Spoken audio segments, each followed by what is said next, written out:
On July 17, 2025, 27-year-old Hannah Freeman appeared for sentencing in the Cuyahoga County Court of Common Pleas, Ohio. She had previously pleaded guilty to 3 misdemeanors: disorderly conduct, obstructing official business, and possessing criminal tools. Ms. Freeman, a 4th-grade teacher, was initially investigated for felony burglary. The state alleged that on November 7, 2024, Ms. Freeman entered her ex-boyfriend's property without privilege to do so and committed a theft, removing 2 backpacks containing laptops, a wallet, and keys. Prior to sentencing, the court ordered a pre-sentence investigation, known as PSI. This report revealed aggravating factors. Mr. McKenzie alleged Ms. Freeman had been stalking him for weeks. Police corroborated this by accessing flock safety camera data, which placed Ms. Freeman's vehicle at the victim's workplace 33 times over a 19-day period. To avoid a felony conviction, which would trigger a mandatory review and likely revocation of her teaching license,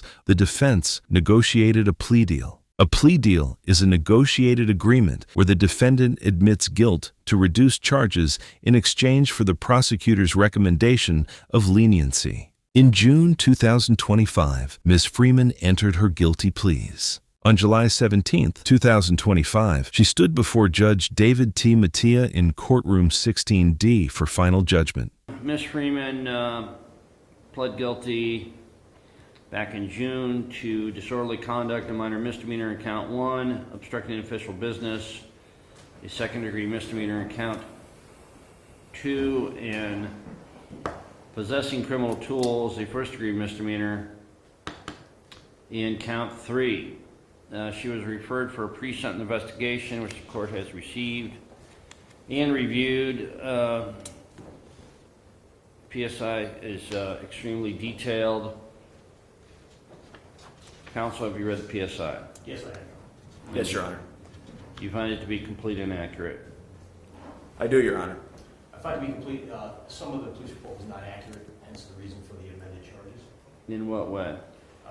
We provided text that showed that the alleged victim had lied about the stalking and so many other issues. Well, what part of this document is not accurate? Well, just where it relates to the police report.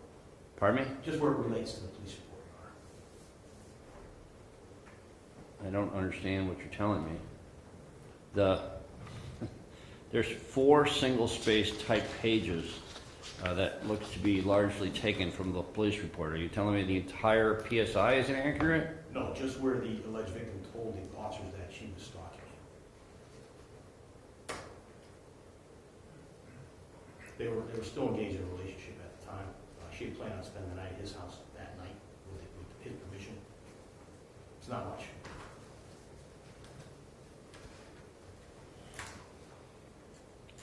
How about the flock camera part on the bottom of page 2, where flock camera plate readers showed your client's vehicle to be on Westlake City School properties 33 times on 19 different days over the past 30 days, up to and including November 7th at 4:07 p.m. That is accurate. Okay. But he had invited her there. She was there. He invited her to school Yes. 30 times? Yes. Mr. White, do you know anything about this? Your Honor, what the state could say at this time is that the defendant, on occasions over this period, did in fact invite the the victim did invite the defendant, but the state will contend that the defendant was there and her continual presence across this time did cause the defendant continual anguish and mental stress. Is there a dispute over whether she took his property? No, Your Honor. No, there's no dispute over that, Your Honor. Why didn't your office have her plead to theft? I know this wasn't your case, but I'm here dealing with the confusion. What happened? Your Honor, in this case, the defendant and the victim were engaged in a relationship. They broke up over the pursuing months. The defendant did not get the realization this relationship was over. At different times, she did steal numerous items from the victim in this case. Our office reviewed that. We did see those actions more as a continual pattern of conduct in order to get the victim back into her life. You agree? Is that accurate? And not including our... And we can tell we stand in this county, Mr. Kelly. Yes, Your Honor. It's our opinion, and the facts would have shown if we would have went to a trial. She did take his book bag for about 3 minutes. She tried to return it. She only took it once she found another girl at his apartment. She was on her way to spend the night there that night. They had agreed on it. She went over there, and then he texted her, told her not to come, and she realized he had nothing over there. She got mad, went in his car, took the book bag, only as a means to get him to talk to her, and then she tried to return the book bag 5 minutes later, and that's when he called the police. Okay, I'm led to believe by the pre-sentence investigation that this relationship between the alleged victim and Ms. Freeman ended in April of 2024. Is that correct? That is not correct, Your Honor. It ended on November 6th, 2024.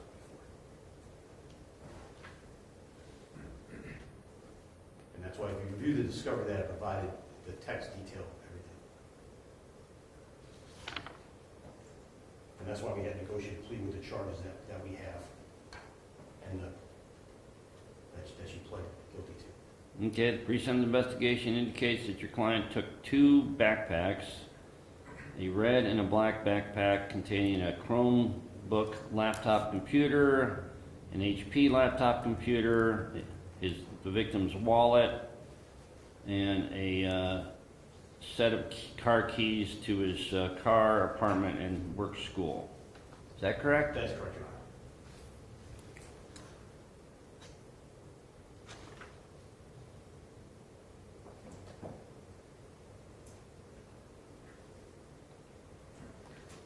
I haven't seen any of these text messages. You haven't filed a sentencing brief or memorandum?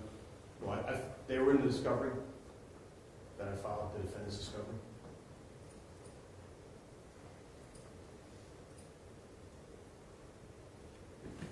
Okay, Mr. White, what would the state like to present? Is there anything else? Thank you, Your Honor. I will say for the record, the state is in compliance with Marcy's law in this matter. Your Honor, obviously this was a difficult situation. This was a toxic relationship. Over the period from April to November, this defendant engaged in conduct that was disturbing and concerning. And state believes there's a heightened concern because she was engaged, she was employed as a teacher at the time. We understand that the victim in this case did at points re-engage with the defendant over these months. But the state is comfortable with this plea offer after extensive conversations and pretrial meetings with the defense counsel, because Ms. Freeman, and it's our opinion, has mental health issues that need to be addressed. I think that's evident from the PSI. I think that's evident from the facts in this case. We do understand that she has taken steps to do that, and as part of this plea, we did make it a condition for supervision in the form of community control, continued mental health treatment, and that is what we'll ask for at this time, Your Honor. Thank you. Okay, Mr. Kinlan, what would you like the court to be aware My of? client's 27 years old. She has a master's degree. She was previously employed as a 4th grade teacher. She lost that job as a result of this incident. She's got no other record other than a noise complaint from several years ago. This is a negotiated plea based upon the facts and based also upon the negotiation that I did with the county prosecutor's office. I believe it's a fair resolution. You're not going to see her back again. Just for the record, she was at the school numerous times helping him with his classwork. There was a principal who was contacted, also listed in discovery, who I had subpoenaed if this case was going to go to trial, who would testify to that fact, that he talked to the victim and the victim told him no, she was there helping him. So there was no stalking in that regard. but she did take his book bag in a heat of passion. She did when she found out he was still seeing this other girl when she was supposed to be over there that night. She wasn't thinking and did so in an emotional state. She is in mental health counseling.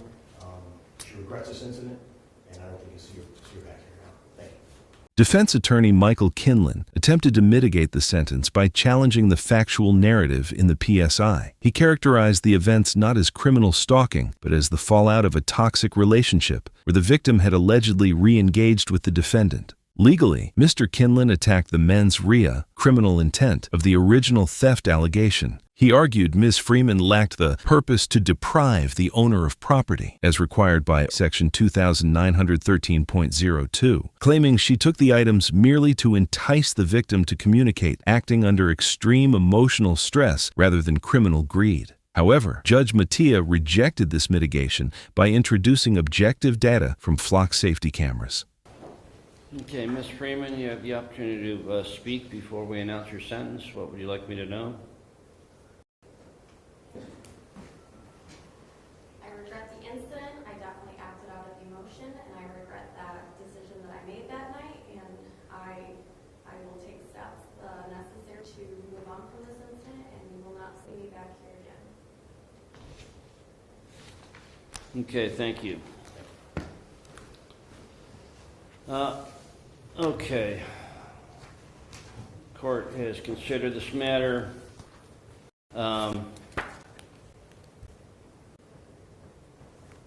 This is frankly a bizarro breakup between two professionals. The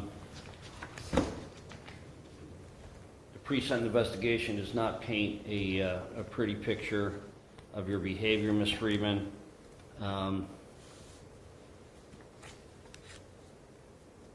You should have known that was over. It's my understanding that the victim had someone else in his life. I am going to place you on 18 months of community control. You'll be ordered to have no contact with Mr. McKenzie, the victim. In this case, as a condition of community control, you are to wear a GPS device for the first 90 days. You'll be on house arrest with work release. You'll be ordered to undergo mental health counseling, particularly to establish healthy boundaries, and you will serve the first 7 days of this term of probation in our county jail. You are ordered remanded. We had an agreed sentence. You didn't agree with me, Mr. Kinlan, and I am charged with sentencing. At this point, Your Honor, I'm going to make a motion to withdraw her plea, and we'd rather go to trial. Because you don't like the sentence? No, because we don't like the way the court has interpreted the facts. Mr. The Kinlan, facts are not correct. did you talk to me about sentence before you pled your client? You were not available, Your Honor. I'm available all the time, Mr. Kinlan. You chose to plead your sentence, your client. We only met with you one time, Your Honor. At this point, we'd ask to withdraw her plea. I'm offended that you would make the insinuation here that I don't work enough. I'm not making that insinuation. How long, when was this case indicted? December. Yeah, half a year ago. Your Honor, Did you make any effort to talk to me in the last 6 months about how I would sentence your client? Yes, No. we did. You did? When? When I asked you to take her off GPS back in April. Okay, and I did. Yes. But that wasn't about sentencing, was it? I just asked you, did you make any effort to talk to me about what sentence I would impose after you negotiated a plea deal with the state of Ohio? No, we did have an agreed sentence with the state. We'd ask the court to go along with that agreed sentence as it's a condition of plea. Didn't ask me. Sorry. The plea is not knowingly voluntary. Your bad practice is not my problem. I don't think it's my Order bad practice, remanded. Your Honor. We're done.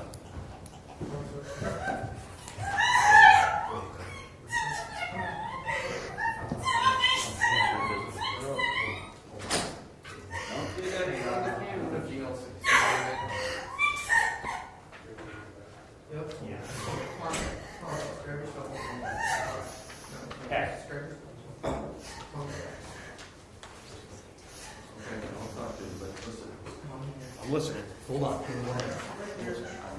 Judge Matias sentenced Ms. Freeman to 18 months of community control, with the first 7 days to be served in the Cuyahoga County Jail, followed by 90 days of house arrest with GPS monitoring. Although Ms. Freeman was not convicted of stalking, the judge is permitted under Section 2929.22 to consider this uncharged conduct to determine her risk of recidivism. Judge Madia rules that this frequency establishes a pattern of conduct, defined under Section 2903.211 as 2 or more actions or incidents closely related in time, which legally substantiates the narrative of obsession rather than a mutual breakup dispute.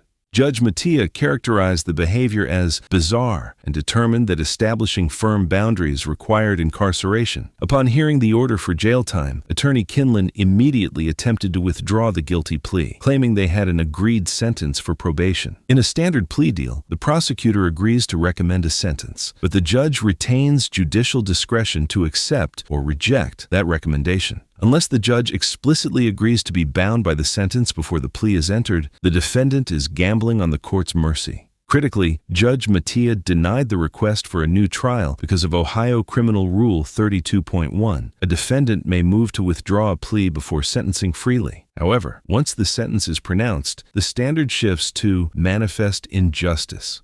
Being unhappy with a harsher than expected sentence does not meet this legal standard. Judge Matia chastised the attorney for not conducting a formal pre-plea conference with the court to verify if the judge would accept the proposed probation terms. Ms. Freeman was immediately remanded to serve her 7-day sentence. She remains on community control with no contact orders. This case serves as a stark reminder of the open plea danger. While plea deals limit the charges, they don't guarantee the sentence. Attorneys must ensure their clients understand that until the judge has the final word. Tell us in the comments what case or proceeding you would like us to analyze next. Thanks for watching, and subscribe for more courtroom proceedings.